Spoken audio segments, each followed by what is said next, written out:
right, and one of the reasons it's going to be hot. Not the hottest temperatures of the year, but listen, I'm not trying to split hairs with you. So far in 2020, our hottest days have all been in July. 97 is as hot as it's got here in the Triangle. We did it a few times, 96 second. Tomorrow's high of 95. Again, technically not the hottest, but pretty darn close. And even if we don't make it temperature-wise, that heat index is going to be hotter than anything we've seen so far this year because it's so humid outside. Now, the radar doesn't have anything to cool us off tonight. Also doesn't have any severe storms, so that's good. And we're still drying out from earlier this week. But listen, most of us are still cooking in the mid to low 90s. I mentioned that humidity. Remember, humidity is directly related to our dew point temperature. And today it got as high as 77 degrees. That's about as high as it gets all summer long here in central North Carolina. And it's the second day of September. So, I mean, technically, you know, our numbers, temperature, humidity, dew point should all be coming down.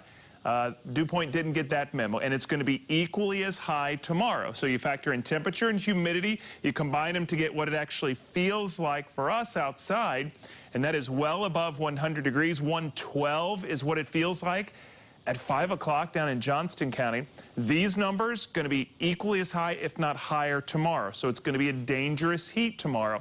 Play it safe, especially in the afternoon. For tonight, with high humidity, another side effect is the temperatures can't cool down as much. There's so much moisture in the air, it's hard to cool down at night. Just like it's hard to heat and cool a big body of water, it's hard to do that with the atmosphere when there's a bunch of moisture in it. So we're going to be stuck in the 80s tonight, and then we barely get down to the mid-70s by Thursday morning. And like we had today, tomorrow we expect to have another heat advisory. It's pretty much for everyone in central North Carolina. Heat advisories are issued when that heat index gets closer to 110 for several hours. We had it today. We're going to have it again tomorrow from noon until 7 o'clock. And here's why. Hot, high pressure. This is the same high pressure that pushed one tropical storm out to sea, kept another one out of the Gulf of Mexico, so we're happy about that. But it's also the same area of high pressure that's going to sit over us and create this dome of hot air. Sure, it's going to keep us dry. We're going to have a decent amount of sunshine, but it is going to feel like the middle of summer tomorrow, even though we've only got a couple weeks until fall officially begins. So tomorrow, not many changes in what you see and feel. But let's speed ahead to what we're all looking forward to, a cold front, a real cold front here Friday night. Friday, though, it's still going to be hot and humid. We might get a stray shower or storm late in the day as the front approaches, but it's only 20%. That's not the big story. The big story will be an actual front. You know, a lot of times this time of year, fronts get close to us.